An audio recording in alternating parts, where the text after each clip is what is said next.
আজকে আপনাদেরকে তরাই ভর্তা করে দেখাবো। এখানে আমি 2টা তরাই নিয়েছি। তরাইয়ের উপরে যে ছালটা থাকে সেটা আমি ছিলে নেব। ছিলে নেওয়া হয়ে গেলে এখানে আমি তরাই নিয়েছি পেঁয়াজ, আলু, চিংড়ি মাছ, রসুন আর মরিচ।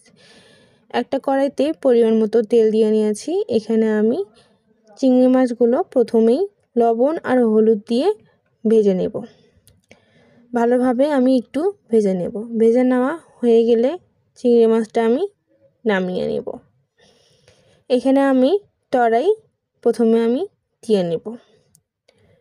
আলু, পেঁয়াজ, রসুন আর কাঁচামরিচ সব আমি দিয়ে নেব। আর দিয়ে নেব লবণ আর হলুদ।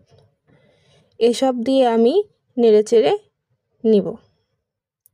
এখানে আমি কোনো প্রকার পানি ব্যবহার করব না, তরাই থেকে পানি উঠে আসবে। দেখেন তরাই থেকে কিন্তু পানি উঠে এসেছে, এখানে কিন্তু কোনো প্রকার পানি ব্যবহার করা লাগবে না।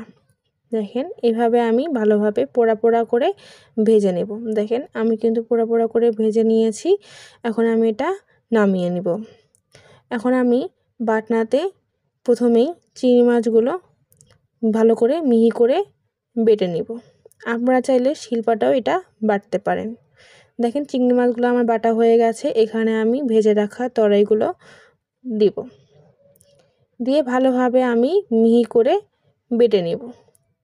আপনারা চাইলে ঝালের পরিমাণটা বাড়িয়েও দিতে পারেন বা কমিয়েও দিতে পারেন। আমি কিন্তু ঝালটা একটু বেশিই দিয়েছি। দেখেন আমার কিন্তু বেটে নেওয়া হয়ে গেছে। এই ভর্তাটা কিন্তু গরম ভাতের সাথে খেতে অনেক মজা। আপনারা চাইলে বউ ভাতের সাথে খেতেও পারেন।